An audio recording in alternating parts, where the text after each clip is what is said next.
علی نے معاویہ سے کہا کیوں لڑ رہا ہے؟ تو معاویہ نے کہا آپ کے لشکر میں حضرت عثمان کے قاتل ہیں، اس لیے ہم آپ کو مار رہے ہیں، آپ وہ قاتل دے دیجئے۔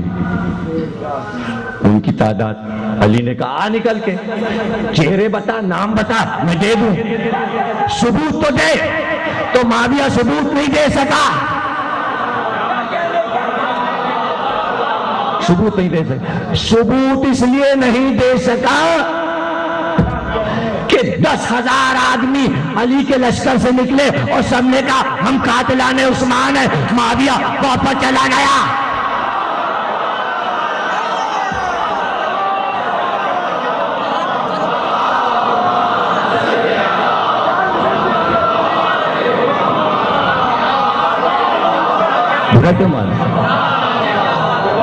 مزہ تو جب تھا اگر وہ شیعہ تھے سب تو ہمارے ساتھ آ کے ان شیعوں کو برا کہو، برا کہو ان کو کہ بڑے برے شیعہ تھے جنہوں نے حسین کو قتل کیا، اور سب کے لو نام، سب کے نام لو کون کون سے تھے،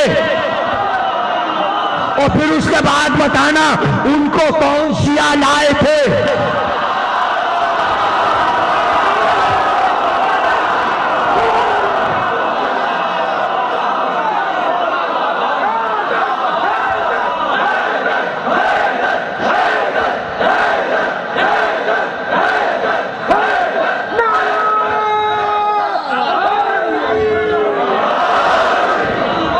کون لائے؟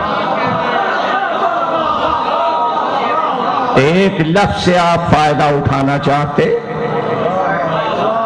حدیثیں لاکھوں بھری پڑی ہیں، اس سے کوئی انکار نہیں ہے۔ تو فیض نئے شریعہ میں محدث دہلوی نے صاف صاف لکھا ہے کہ جب بھی رسول اللہ نے علی کو مخاطب کیا تم اور تمہارے شیعہ، تم اور تمہارے شیعہ، یہ لفظ شیعہ تو چلا آ رہا تھا کیونکہ قرآن میں آ رہا تھا، ہر پیغمبر کے ساتھیوں کو شیعہ کہتے تھے، ہر پیغمبر کے ساتھی کو شیعہ کہتے تھے، یہ قرآن و حدیث سے ثابت ہے۔ موسیٰ کے شیعہ، ابراہیم کے شیعہ، ابراہیم خود شیعہ، نوح کے شیعہ، سب قرآن میں ہے۔ عیسیٰ کے شیعہ، رسول اللہ کے بھی شیعہ، بنی ہاشم رسول اللہ کے شیعہ تھے، پھر علی کے شیعہ، سلمان، ابو ذر، مقداد، عمار۔ جلدی سے رسول اللہ نے ان کو علی کا شیعہ کہہ دیا، اس لیے کہ اگر نہ کہتے تو آج پتہ نہیں قادیانی ہوتے سلمان، ابو ذر یا کچھ اور ہوتے۔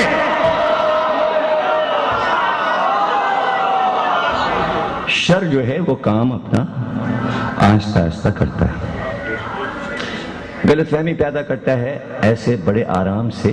اس کی ایک مثال دیتا ہوں میں آپ کو، تقریر کے آخری حصے میں، وہ یہ کہ نام سے فائدہ اٹھاتا ہے اور امت کو دھوکہ دے دیتا ہے۔ اب جن کی آنکھیں بند ہوں اور وہ عقل اور شعور کے ساتھ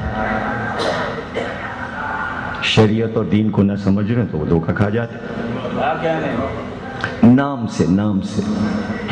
ان کا بھئی یہ جنگ حنین میں سارے مسلمان بھاگ گئے، سب بھاگ گئے، مگر حضرت ابو سفیان ٹکے رہے، فضائل کا گوشہ ڈھونڈ لیا، یزید کے دادا کے لیے ایک گوشہ ڈھونڈ لیا، وہ نہیں بھاگے۔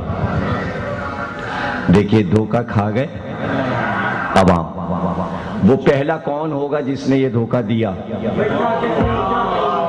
اسے پکڑا جا سکتا ہے لیکن چھوڑ دیجئے، یہ پتہ لگا لیں کہ یہ دھوکہ بنا کیسے، یہ شر نے یہ کام کیا کیسے۔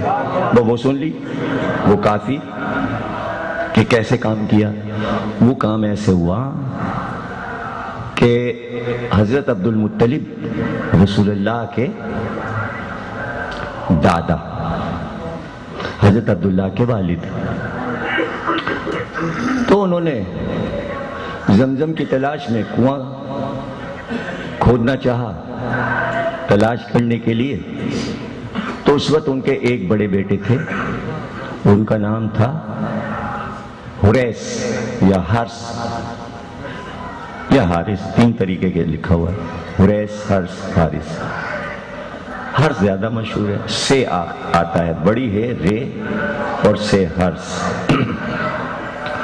تو عربوں نے ان کا ساتھ نہیں دیا خدائی میں، تو انہوں نے اللہ سے دعا مانگی کہ مجھے 12 بیٹے دے دے تاکہ پھر میں کسی کا محتاج نہ رہوں۔ اللہ نے ان کی سن لی اور عبد المطلب کو 12 بیٹے دے دیے، لیکن سب سے بڑے حرث تھے۔ ان کو بھی، یعنی جو بڑے بیٹے حرث تھے عبد المطلب کے، اللہ نے ان کو بھی 10 بیٹے دیے۔ ان 10 بیٹوں میں جو سب سے بڑا بیٹا تھا اس کا نام تھا عبداللہ، کنیت تھی ابو سفیان۔ تو یہ حضور کے اور حضرت علی کے ہوئے سگے چچازاد بھائی، ان کا نام یوں لیا جاتا ہے ابو سفیان بن حارث بن عبد المطلب۔ اس ابو سفیان کا نام یوں لیا جاتا ہے ابو سفیان بن حرب بن امیہ۔ اب یہ حرب اور حرث کو سمجھ لیجئے، سے کے نقطے ہٹائے، ایک نقطہ نیچے لگا دیا، حرث حرب ہو گیا۔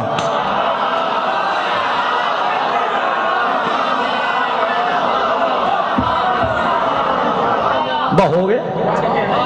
اسلام میں کتابوں میں عربی میں نقطوئی کا تو سارا فرق ہے، نقطوئی سے تو بات ہوتی ہے ورنہ پہچانا نہ جائے۔ دیکھیے نا، سین اور شین لکھی ایک ہی طرح سے ہوتی ہے، لیکن شین کے نقطے شین کو بتاتے ہیں، سین میں نقطے نہیں ہیں۔ نقطوں سے فرق ہوتا ہے، ورنہ فے اور قاف میں کیا فرق ہے، بے پے تے سے میں کیا فرق ہے، نقطے بتاتے ہیں، نقطوں کے ذریعے حرف پہچانے جاتے ہیں۔ ہم تو نقطوں کے ذریعے پوری تاریخ پر ایک صلوات پڑھیے گا۔ اب جہاں جہاں حضور کے چچازاد بھائی ابو سفیان کا ذکر تھا اور جو بھی ان کی فضیلت تھی، وہ شاعر بہت اچھے تھے، وہ سرکار کی مدد کرتے تھے، وہ سرکار کی شان میں قصیدے کہتے تھے۔ جنگ حنین میں وہ رسول اللہ کے گھوڑے کی لجام کو تھامے ہوئے تھے، وہ ابو سفیان ٹھہرے ہوئے تھے۔ مسلمانوں کو بہانہ ملا کہ ان کو ہٹاؤ اور اس ابو سفیان کو لاؤ۔ اب اس ابو سفیان کو تو امت بھول گئی، چونکہ اس نے کیا شر، وہ ہوا مشہور۔ انہوں نے شر نہیں کیا، یہ مشہور نہیں ہوئے، تو وہ ابو سفیان مشہور ہو گئے۔ اب اس کی شہرت سے فائدہ اٹھا کے تو ابو سفیان عبد المطلب کے بیٹے، سمجھے نا، تو یعنی کہ حرث کے بیٹے، عبد المطلب کے پوتے، ان کی بیٹی کا نام تھا میمونہ۔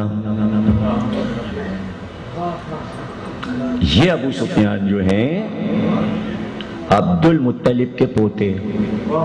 اتنی اہم بات بتا رہا ہوں، تقریر ختم ہو گئی، بالکل خط پہ ہے تقریر، اس کو بھولیے گا نہیں۔ اسے میں نے چھپا بھی دیا، چھپی ہوئی بھی چیز موجود ہے، اور اس کے خلاف بہت پروپیگنڈا ہوتا ہے، بڑا مسئلہ ہے، اور وہ مسئلہ بھی آپ کے سامنے آتا ہے۔ اس کو جاننا سب کو بہت ضروری ہے۔ جو نہیں سنتے ان تک پہنچائیے، بتائیے گا کہ مسئلہ اس طرح ہے، اس کو حل کر لیجئے۔ یہ مسئلہ بڑا ٹپیکل مسئلہ ہے۔